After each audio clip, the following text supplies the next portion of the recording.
Olá, bem-vindos à Igreja no Mundo Magazine, o programa da Fundação AES aqui na sua televisão. Sou o Paulo Aide e ao longo dos próximos 50 minutos vamos levar até si um resumo do que de mais importante se passou no mundo no que diz respeito à vida da Igreja Católica, nomeadamente em relação aos cristãos perseguidos. Todas as semanas, sempre a esta hora, sintonize connosco, sintonize com a ajuda à Igreja que sofre.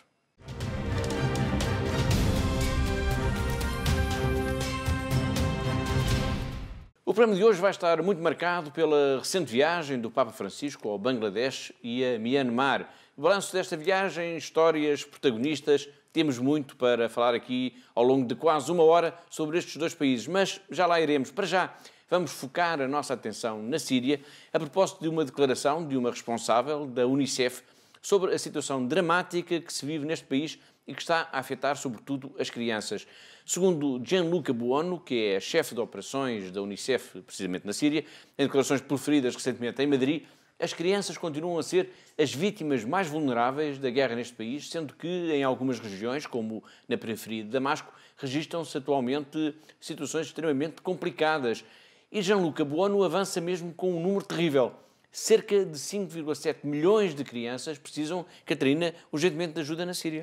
E, Paulo, quando se fala de assistência urgente, esta necessidade tão urgente, é por causa da chegada também do inverno e das condições climatéricas que estão, de facto, a agravar muito nesta zona.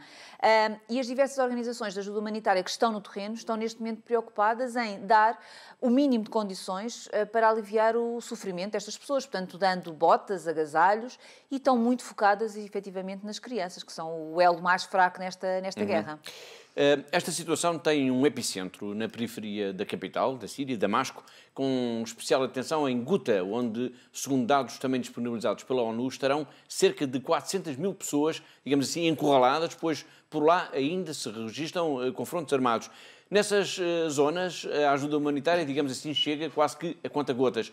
Mas outras zonas do país estão extremamente carentes, nomeadamente em Raqqa e em Deir ez-Zor, cidades onde os jihadistas foram expulsos apenas em novembro e em outubro, mas onde a ajuda de emergência demora a chegar, pois ainda não estão reunidas todas as condições de segurança. Mas também na cidade de Alepo, Catarina, as populações se debatem com grandes dificuldades. É verdade, Paulo, de facto, nesta cidade mártir, sobreviver diariamente é muito, muito difícil. E, portanto, há bairros totalmente destruídos, portanto, é uma cidade onde falta praticamente tudo, portanto, não há alimentos frescos, não há água potável, não há aquecimento, portanto, tudo isto torna muito difícil o dia-a-dia nesta cidade de Alepo, nesta cidade mártir que temos tantas vezes aqui falado. E este inverno rigoroso que se vive na Síria vem também dificultar o dia-a-dia nesta cidade de Alepo. E chegados aqui, vamos então recordar que a Fundação AES está empenhada em Portugal e em todos os seus secretariados a nível internacional em apoiar as crianças sírias, nomeadamente as que vivem em Alepo, estando a decorrer uma enorme campanha para a distribuição de leite para as crianças. É verdade, Paulo, e é sempre bom relembrarmos aqui aos nossos telespectadores esta campanha que nós chamamos Uma Gota de Leite por Alepo. É, de facto, uma campanha extraordinária e que tem por objetivo dar leite, este bem tão essencial para as crianças, a cerca de 3 mil crianças da cidade de Alepo. E sem esta generosidade dos nossos benfeitores, muitas destas crianças irão ter problemas no futuro de saúde e por isso é tão essencial esta campanha Uma Gota de Leite por Alepo para ajudar estas 3 mil crianças que vivem em situações terríveis e de tantas necessidades. Nabil Antaki é médico, vive em Alepo e é, de alguma forma, podemos dizer, o coordenador local desta campanha Uma Gota de Leite para as crianças de Alepo. Ele sabe melhor do que ninguém que, como esta ajuda é urgente, como o leite é tão essencial para estas crianças, e ele pede-nos ajuda. Hello. My name is Nabil Antaki. I am a physician from the city of Aleppo in Syria. I am calling you to ask for your help. The children of Aleppo need your help. We want to provide to all Christian children under the age of 10 in the city of Aleppo with milk. And there are 3,000 children. Among them, 250 are under the age of 1 year and need special milk for infant. Milk is essential for their growth, their health, and their well-being. Unfortunately, milk is very expensive nowadays in Aleppo, Syria, because of the war situation. I thank you for your comprehension. I thank you for your generosity.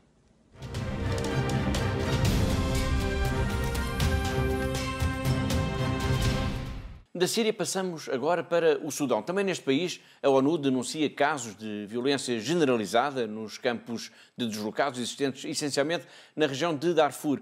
Depois de os Estados Unidos terem pedido ao governo de Khartoum para acabar imediatamente com as demolições de igrejas, tema que já abordámos aqui na Igreja Mundo Magazine, chegou agora a vez de as próprias Nações Unidas solicitarem uma maior atenção na questão dos deslocados internos. E em causa está, Catarina, a segurança de cerca de 2,6 milhões de pessoas. E de facto, Paulo, assim é. Portanto, a ONU pediu ao governo do Sudão para materializar em políticas efetivas formas que permitam aos cerca de 2,6 milhões de deslocados na região do Darfur que possam regressar, de facto, de uma forma voluntária às suas casas ou então que sejam integrados nas populações anfitriãs.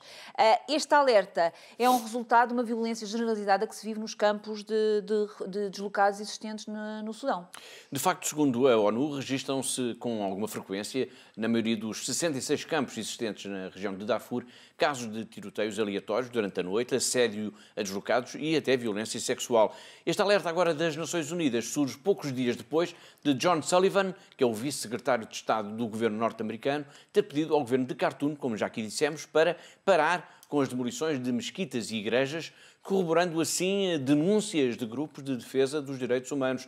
Estamos a falar no Sudão, que é um país, Catarina, maioritariamente muçulmano. Precisamente, Paulo. De facto, no Sudão, cerca de 90% da população é muçulmana e a comunidade cristã não ultrapassa os 5,4%. E desde que se verificou a secessão do Sudão do Sul, portanto, em relação ao Norte, isto em 2011, portanto, esta independência do Sudão em relação ao Sudão do Sul, e que configurou como atualmente as fronteiras como existem atualmente, tem-se verificado um aumento muito considerável da violência contra a comunidade cristã. Uma violência que, aliás, já estava bem definida, já vinha bem documentada, aliás, no último relatório sobre a liberdade religiosa do mundo, precisamente da Fundação AIS. Sim, portanto, nesse relatório que foi publicado em 2016, reconhece que, de facto, que um dos problemas do Sudão é o facto de se considerar a lei da Sharia como a lei fundamental a fonte legislativa deste país. Depois, além disso, temos tido vários incidentes que são reveladores desta perseguição, desta violência que existe contra as comunidades. E neste relatório afirma-se mesmo que a médio e longo prazo, caso a situação se mantenha como atualmente, será um país onde vamos continuar a ter esta especial atenção, um país com uma preocupação que vamos olhar sempre com preocupação devido a esta perseguição que tem existido nos últimos anos relativamente às comunidades. E, portanto, queremos continuar a olhar para o Sudão em matérias desta liberdade religiosa e liberdade de cada ser humano que vive neste país.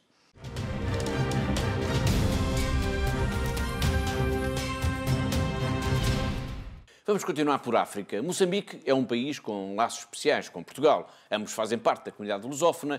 Isso bastaria para olharmos para Moçambique, digamos assim, com um especial afeto. Pois bem, agora vamos até Pemba. Vamos até à Diocese de Pemba. Por lá, como nos vai contar já de seguida Dom Luís Fernando Lisboa, que é um missionário passionista e é o bispo de Pemba, faz-se sentir lá, nesta região, e bem a generosidade dos benfeitores e amigos da Fundação AIS.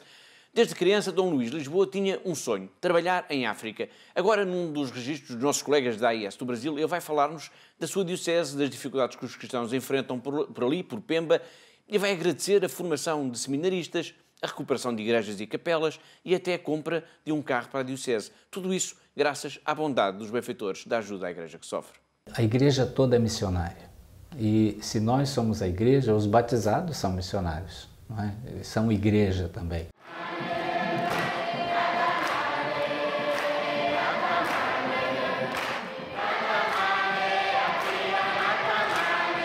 Eu sou Luís Fernando Lisboa, sou missionário passionista e fui enviado para Moçambique.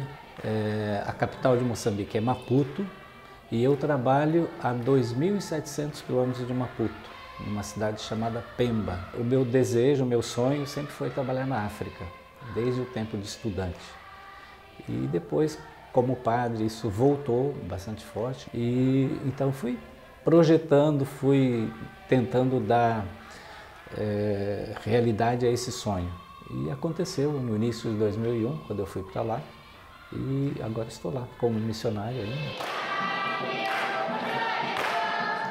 Então, todos nós podemos e devemos ser missionários. Não é possível um batizado que não seja missionário e missionário. Mas há várias formas de ser missionário, de participar da missão. Eu posso participar rezando, por exemplo, os doentes. Não é? Eles podem rezar, podem oferecer o seu sofrimento pela missão. Essa é uma maneira de participar. Outra maneira de participar é doando alguma coisa de si, partilhando, né, alguma ajuda que possa dar às missões ou a um projeto missionário. E a ACN tem nos ajudado muito, já nos ajudou em vários projetos. Já nos conseguiu carro para missionários, já nos ajudaram na formação de seminaristas e de retiros para padres, já nos ajudaram a reestruturar ou mesmo a construir alguma igreja, salão comunitário. São vários os projetos. Então nós temos um trabalho, uma parceria muito grande com a ACN. Eu queria agradecer, né, a ACN pela ajuda que ela dá às igrejas mais pobres do mundo. A mensagem de Jesus, eu acho que deve nos ajudar nesse sentido, a amarmos mais o próximo, a acolhermos a diferença, o outro que é diferente, a sermos mais compassivos, a termos mais paciência. E cada um dá a sua contribuição, com os dons que tem, com a possibilidade que tem, fazer a sua parte para construir um mundo melhor.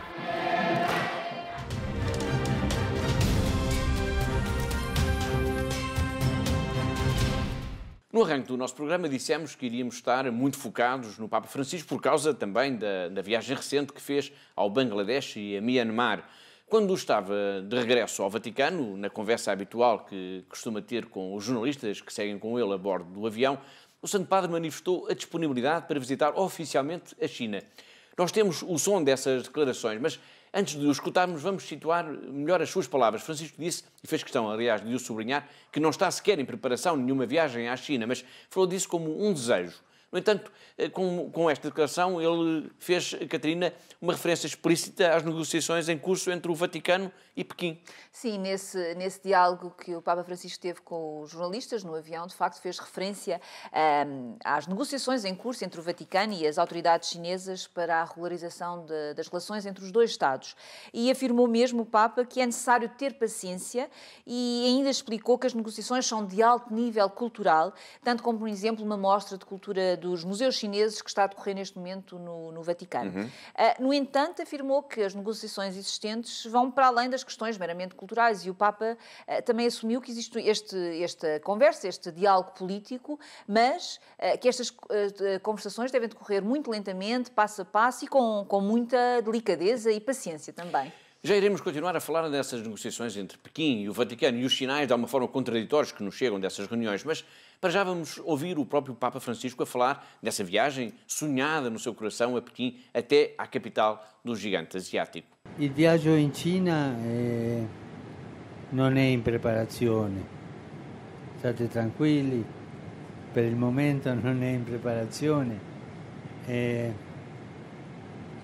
ma tornando dalla Corea, quando mi hanno detto che eravamo attraversando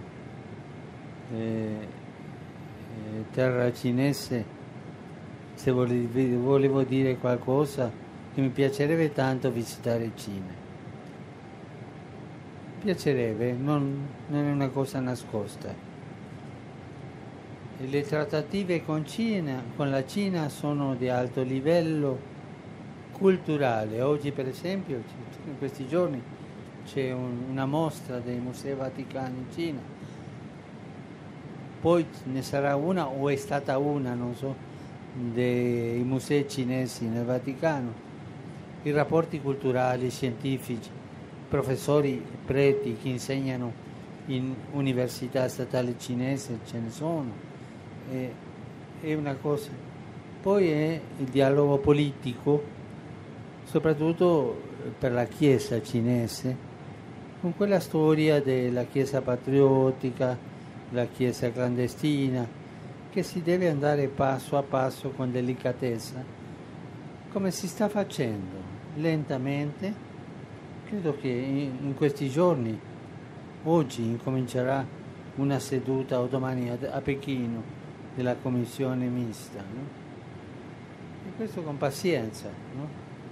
Ma le porte del cuore sono aperte, no?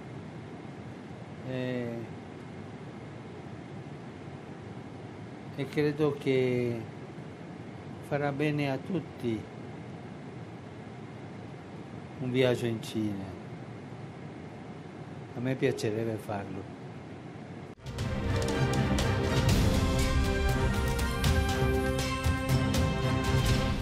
Foi o Papa Francisco a assegurar que gostaria muito de visitar a China, mas se é verdade que há conversações formais entre o Vaticano e Pequim para o restabelecimento das relações entre os dois Estados, também é verdade que continuam a ser visíveis os ataques das autoridades comunistas à comunidade cristã fiel ao Papa neste gigantesco país asiático.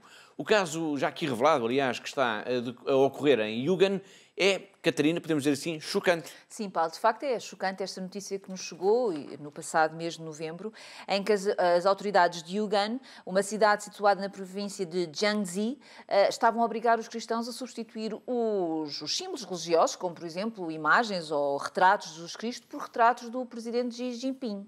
De acordo com o jornal South China Morning Post, que deu esta notícia em primeira mão, esta medida já terá afetado milhares de cristãos. Sim, pensa-se que milhares de cristãos terão efetivamente cedido às autoridades comunistas sob pena de poderem vir a perder os subsídios de desemprego e de combate à pobreza. Portanto, esta campanha visa, ainda segundo este jornal, de facto, transformar os cristãos em crentes do Estado que lidera os destinos deste país, da China. Na China, recorde-se, há uma comunidade cristã muito ativa, apesar de viver a sua fé de uma forma clandestina, que se mantém fiel ao Papa e que tem sofrido muito desde o advento do regime comunista e a perseguição por parte das autoridades. Mas Vaticano e Pequim, portanto, não têm relações diplomáticas, sendo que a China tende a controlar, de alguma forma, a vida religiosa neste país, tendo instituído para isso a Associação Patriótica Católica, que nomeia, por exemplo, os prelados à revelia da autoridade do Bispo de Roma e que são considerados, por isso, como ilegítimos pelo Vaticano. Mas a China é um país muito especial. Desde há alguns anos que vigora a fórmula um país, dois sistemas, e que tem permitido que a China comunista coexista com regiões onde vigora, digamos assim, o capitalismo mais vigoroso e onde há um alto nível, aliás, de liberdade de associação, de expressão e também de uma forma de prática religiosa. É o caso de Hong Kong e de Macau, duas antigas colónias, britânica e portuguesa, que passaram para a esfera de Pequim, respectivamente, em 1997 e 1999. Mas será que essas liberdades de culto e de associação continuam mesmo a ser respeitadas? José Miguel Encarnação, que é o nosso correspondente em Macau, diz que sim, apesar de tudo. E até há sinais de que o governo local da antiga colónia portuguesa quer manter esse estatuto próprio, protegendo, por exemplo, a realização de procissões católicas. As procissões católicas de Nosso Senhor Bom Jesus dos Passos e de Nossa Senhora de Fátima foram inscritas na lista do Património Intangível de Macau.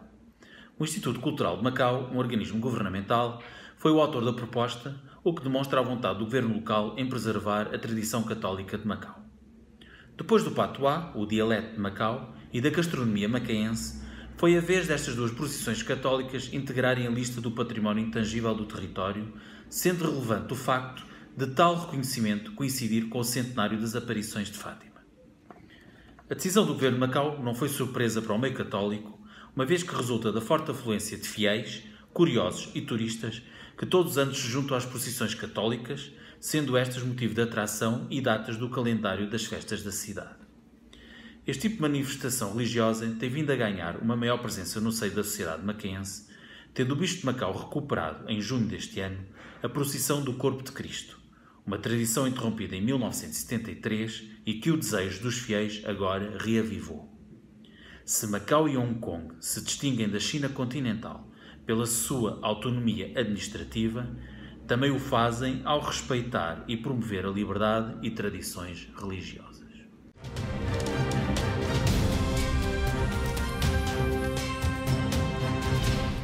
Já por aqui falámos da China, da Síria, do Sudão e de Moçambique. Outro país que costuma ser tema de destaque aqui em Igreja no Mundo Magazine é o Iraque.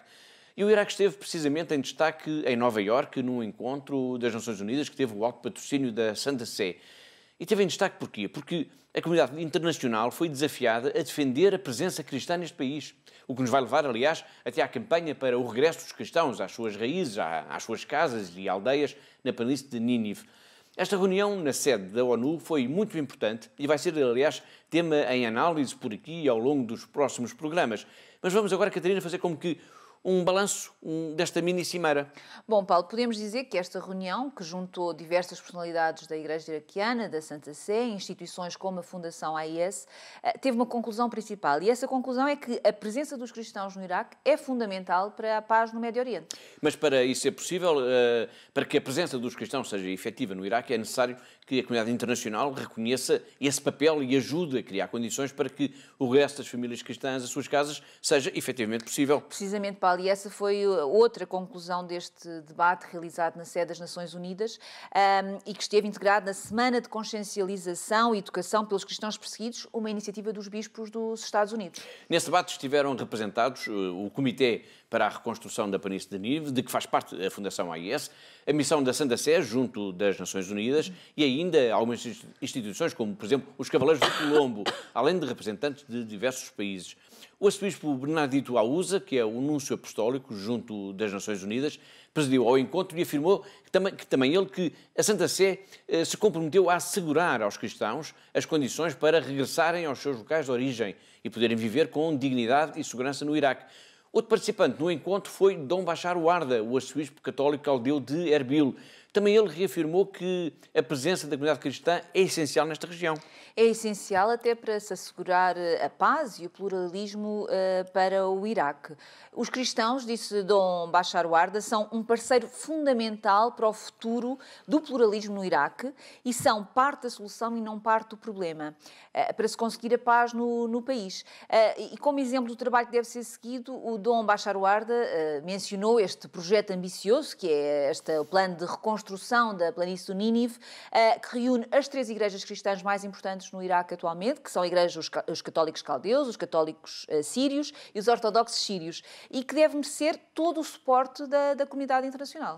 Este projeto, em que a Fundação AIS está profundamente envolvida, é, nas palavras deste prelado, essencial para a manutenção dos cristãos na região. Dom Bachar Warda esteve agora, como vimos, portanto, na sede das Nações Unidas em Nova Iorque, mas ele tem andado um pouco por todo o mundo a mobilizar vontades, a pedir ajuda, a pedir o apoio para o seu povo. E também já esteve aqui em Portugal, foi no ano passado. Ele esteve na Igreja de Santo António, no Estoril. Vamos agora recordar as suas palavras. We have still 10,000 refugee families living in Erbil, waiting for the time when they would be able to go back. And that's all because of God's love, God's mercy, which was put in your heart and made this good news to the church in Iraq. Because of your help, because of your support, because of your prayers, because being a voice for the persecuted Christians, we still have Christians in Iraq.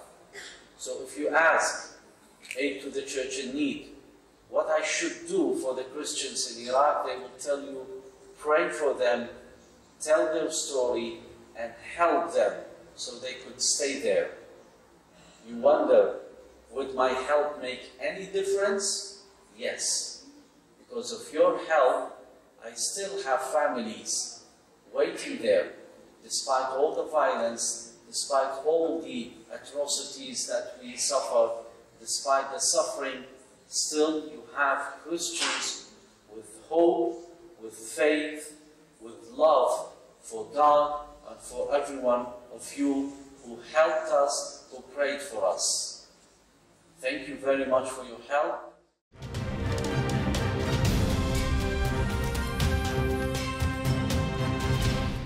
Foi Dom Bachar Warda agradecer a generosidade dos benfeitores da AIS, uma generosidade que permite agora fazer com que os cristãos sonhem com o regresso às suas casas.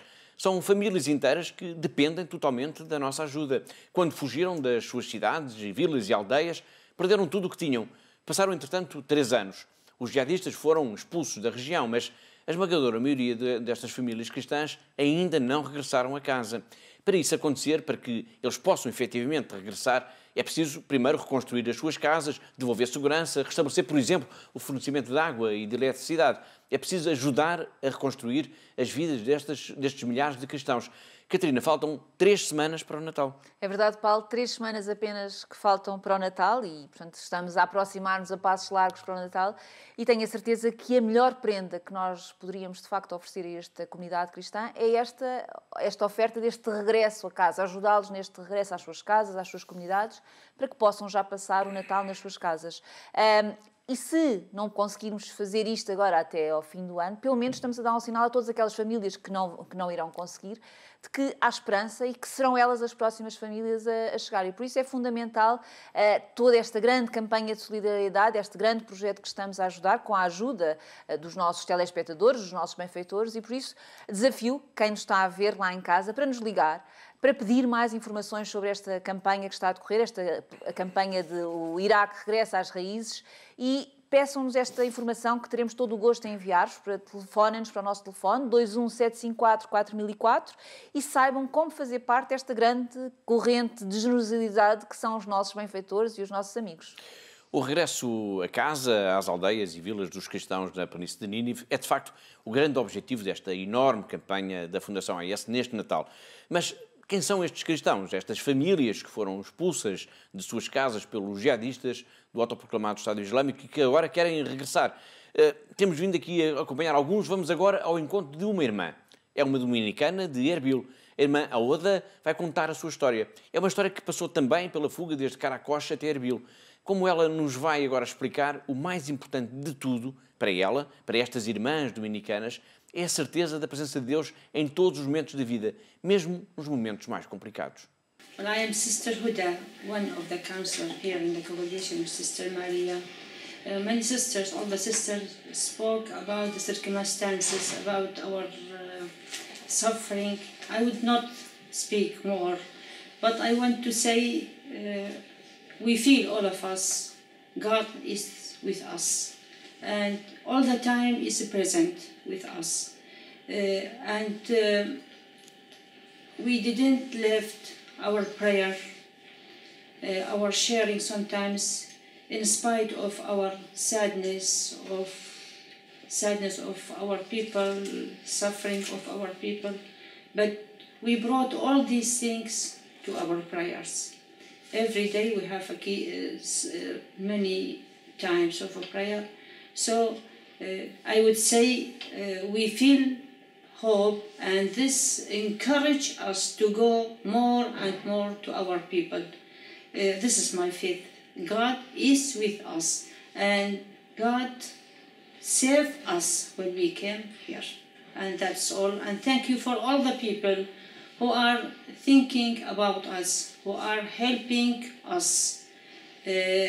We, most of our time, pray for the people, especially I would say for Daesh, for God to convert them, not to do evil things, but to know how to treat people. Also, they are people, but they don't know how to treat another people. So I would say we pray all the time, or most of the time. Sometimes we can't. I would say sometimes we have not the courage to pray, but we have to. We feel that, and our faith, I think, is become more stronger, because our prayer, it makes us like this, our prayer. And I feel all the time is God is present with us. Even when we left Karakosh and coming here, on our journey, I would say God was with us, because we arrived here safely with our people. Yeah. And thank you for, I would thank God first, and thank you all, and thank all the people in the world who are thinking about us and to pray for us, and thank you.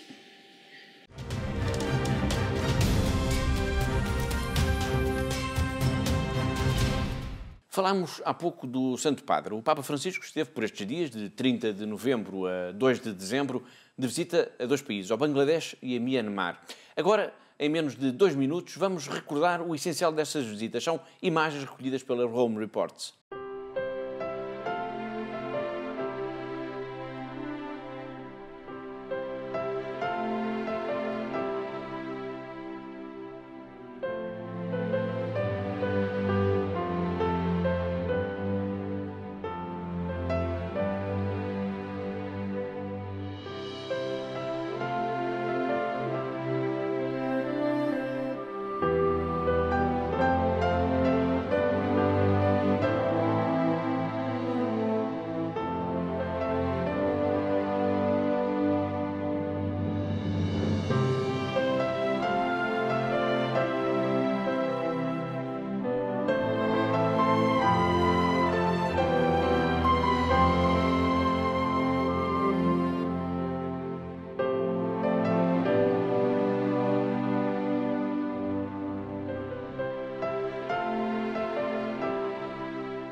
Estamos a recordar a viagem que o Papa Francisco fez de 30 de novembro a 2 de dezembro, de visita ao Bangladesh e a Myanmar.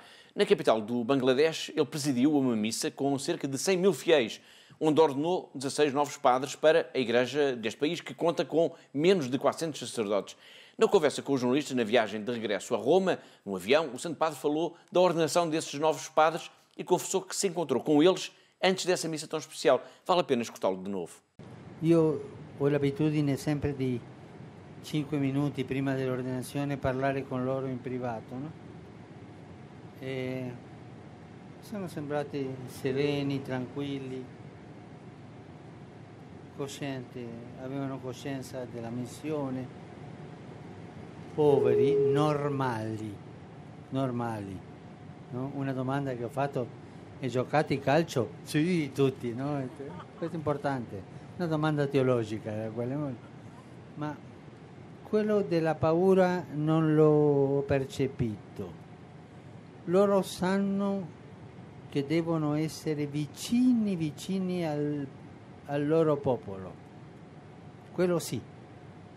Si sentono che devono essere attaccati al popolo. E questo mi è piaciuto. No? Poi ho parlato con i formatori o con qualche vescovo e mi ha detto: prima di entrare in seminario si fa un preseminario, al punto che imparino tante cose, anche abitudini, anche imparino perfettamente l'inglese.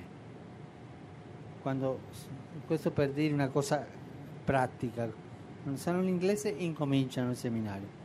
Dal punto che l'ordinazione non è a 23, 24, sino a 28, 29 anni, no? Più o meno. Sembrano bambini perché loro sembrano tutti giovani, tutti, anche i grandi. No, ma li ho visti sicuri, ma quello sì, avevano vicini al loro popolo, questo sì. E ci tengono, perché ognuno di loro appartiene a un'etnia e questo ci tengono.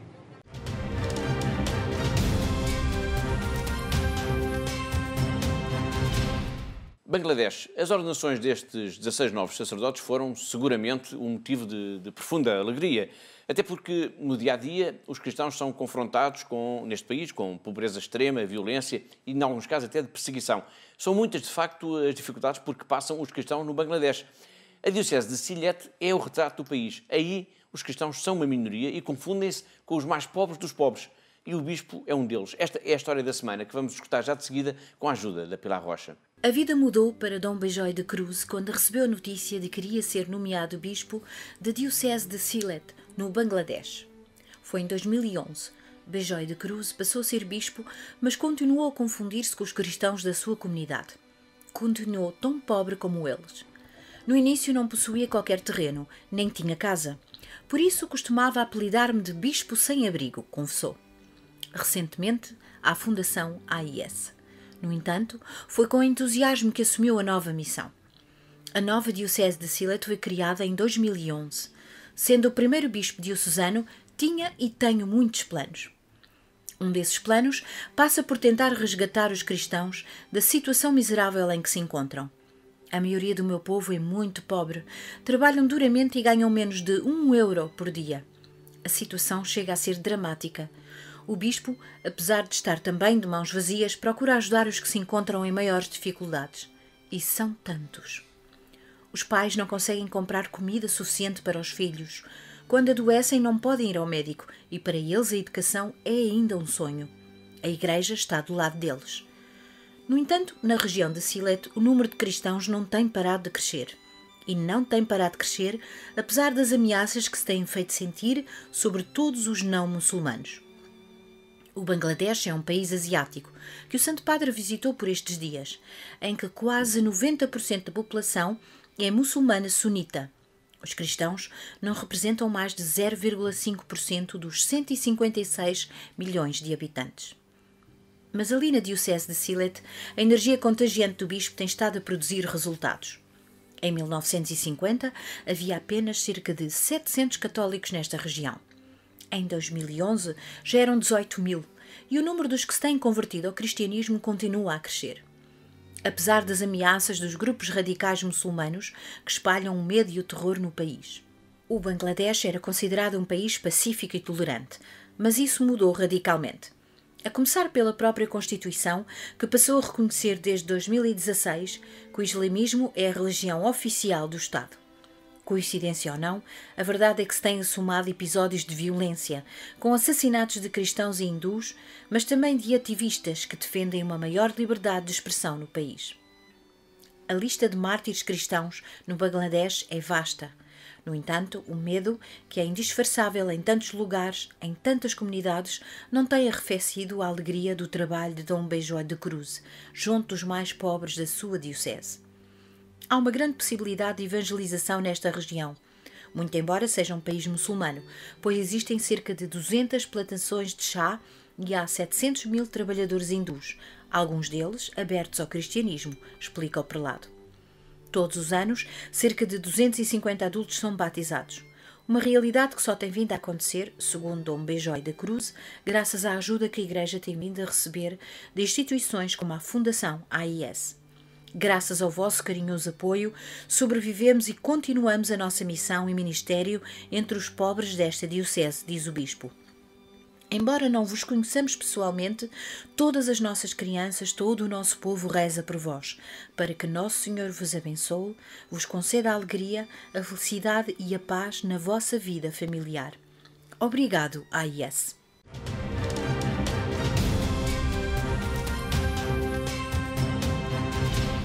Agora vamos até à Síria, vamos ao encontro da irmã Miri. Esta jovem portuguesa que vive em Cara, no mosteiro de São Tiago Mutilado, vai continuar a contar-nos como os dias têm sido mais tranquilos desde que os jihadistas foram expulsos da região no final do mês de agosto. Sinal disso, o mosteiro tem vindo a acolher cada vez mais pessoas que o têm transformado numa espécie de um espaço de acolhimento para iniciativas. Uma dessas iniciativas foi um curso de formação pessoal. Jovens que vieram de Damasco estiveram ali a ensinar às populações de Cara como devem comunicar melhor. Com a libertação aqui das montanhas, pouco a pouco, começaram a chegar de novo os visitantes ao mosteiro. Passou um grupo de franceses, de 30 franceses, que quiseram almoçar aqui.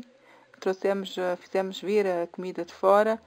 E eles aqui almoçaram e passaram um bocadinho da manhã, um bocadinho da tarde. Depois houve um grupo de ingleses que passou a noite. Depois mais um grupo de franceses. Mais um grupo libano-sírio, do Líbano e da Síria. que vieram sobretudo para ver o que é que tinha acontecido aqui, porque foi realmente uma vitória de união entre os dois países, da ação dos dois exércitos juntos. Passou uma família da Bulgária, assim como o SOS Chrétien d'Orient, a Associação Francesa de Jovens que escolhem vir a passar num dos países do Médio Oriente, o Iraque, Síria, Líbano, Jordânia, algum tempo. Às vezes há também alguns que já não são muito jovens, mas que dão um tempo das suas vidas, depende, 2 semanas, 1 mês, 4 meses, 1 ano, para vir servir os cristãos do Oriente. E também que nós apresentamos um projeto e eles vieram visitar-nos e agora querem começar a trabalhar connosco, não só apoiando os projetos, mas também com uma presença aqui, para talvez vir dar alguns cursos de francês e etc. Também da Síria começam a chegar grupos, vêm de uma vila, do lado de Homs, de Tartus, começam a vir as pessoas a visitar o mosteiro, mesmo se ainda a presença militar está aqui bem representada. Eles deixam passar os visitantes, aqueles que quiserem vir visitar o mosteiro. Também tivemos um pequenino grupo da Suíça, uns amigos que já vieram ano passado e que quiseram ajudar para o projeto do crochê, por exemplo, levaram mais uma mala cheia para tentar vender nas conferências que fazem pela Síria, para falar da situação, da realidade da situação na Síria.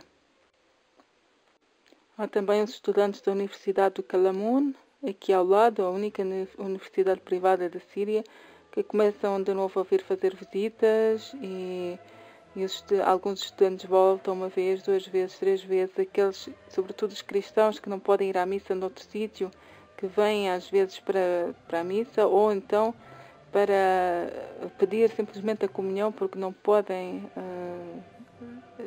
a oportunidade de vir nunca de ir à missa estando na cidade universitária.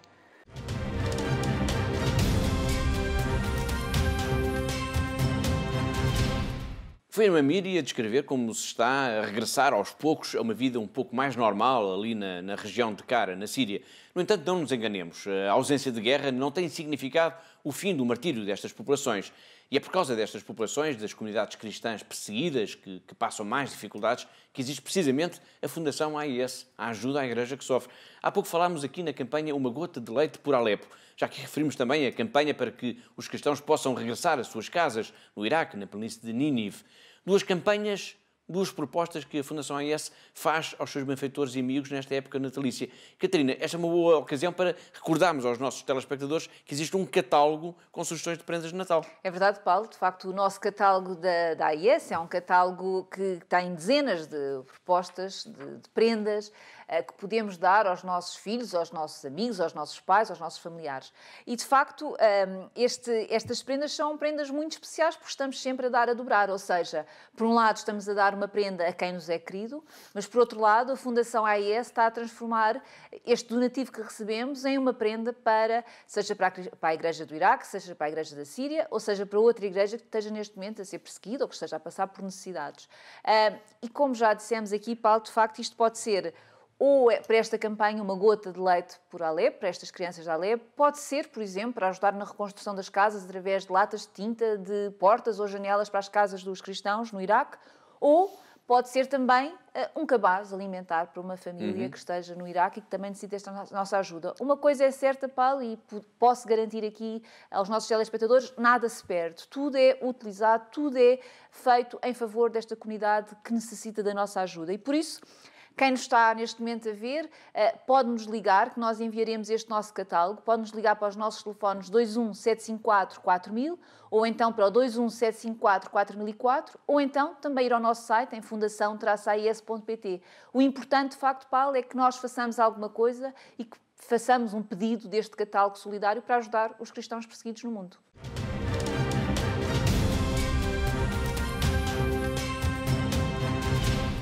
Dissemos no arranque deste Igreja no Mundo Magazine que o Papa Francisco iria ter um protagonismo especial neste programa. Daqui a pouco vamos saber quais foram os tweets que ele publicou na internet por estes dias. É uma secção habitual do nosso programa, mas antes disso vamos escutá-lo de viva voz em mais uma denúncia de massacres de violência e da violência contra crianças e mulheres. Desta vez, o Santo Padre falou, mesmo antes de ter partido para o Bangladesh e Myanmar, na situação explosiva que se vive no Sudão do Sul e na República Democrática do Congo. Vogliamo gettare semi di pace nella terra del Sud Sudan e della Repubblica Democratica del Congo e in ogni terra ferita dalla guerra. Nel Sud Sudan avevo già deciso di compiere una visita, ma non è stato possibile. Sappiamo però che la preghiera è più importante perché è più potente. La preghiera opera con la forza di Dio, al quale nulla è impossibile. Noi cristiani crediamo e sappiamo che la pace è possibile perché Cristo è risorto. Lui ci dona lo Spirito Santo che abbiamo invocato. Come ci ha ricordato poco fa San Paolo, Gesù Cristo è la nostra pace. Sulla croce Egli ha preso su di sé tutto il male del mondo, compresi i peccati che generano e fomentano le guerre. La superbia, l'avarizia, la brama di potere, la menzogna. Tutto questo Gesù ha vinto con la sua risurrezione. Aprendo in mezzo ai suoi amici, dice: pace a voi. Lo ripete anche a noi stasera, qui. Pace a voi. Soccorra le donne vittime di violenza nelle zone di guerra e in ogni parte del mondo. Salvi i bambini che soffrono a causa di conflitti a cui sono estranei, ma che rubano la loro infanzia e a volte anche la vita. Quanta ipocrisia nel tacere o negare le stragi di donne e bambini. Qui la guerra mostra il suo volto più orribile.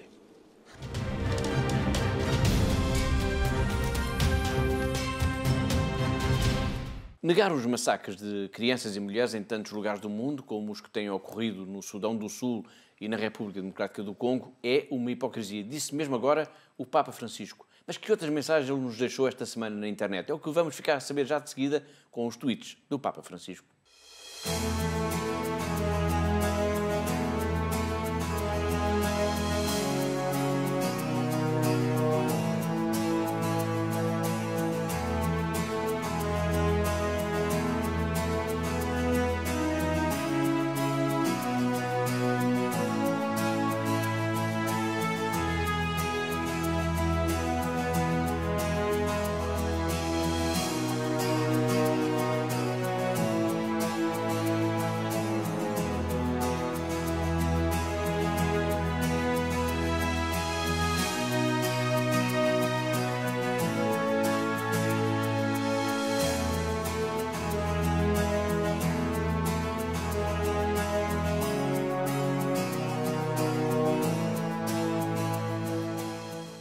Foram os tweets do Papa Francisco o pretexto ideal para fazermos uma ligação até à redação da única revista que se publica em Portugal e que tem apenas um tema principal, o Santo Padre.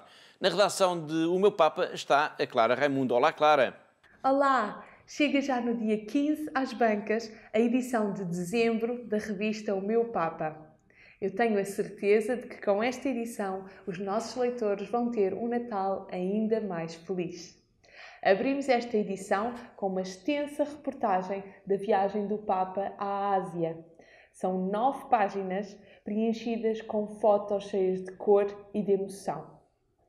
Prosseguimos com a mensagem do Papa para o Advento, durante a oração do Ângelus, mostramos como é que ele viveu o primeiro Dia Mundial dos Pobres e publicamos excertos das suas homilias nas missas da Casa Santa Marta.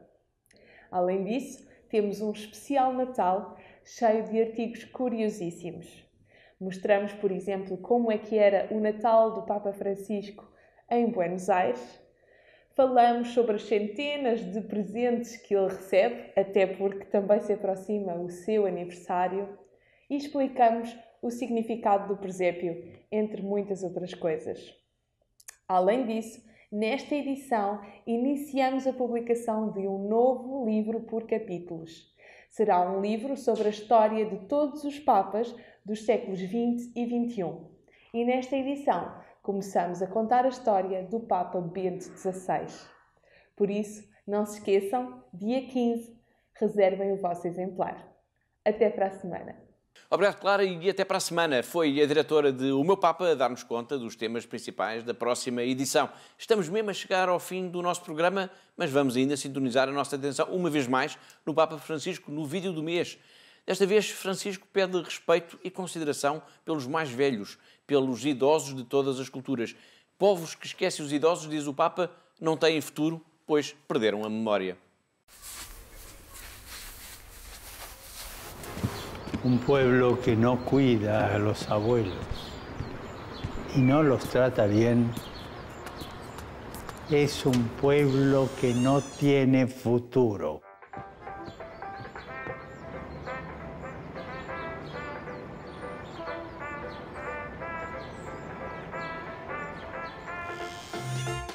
Los ancianos tienen la sabiduría.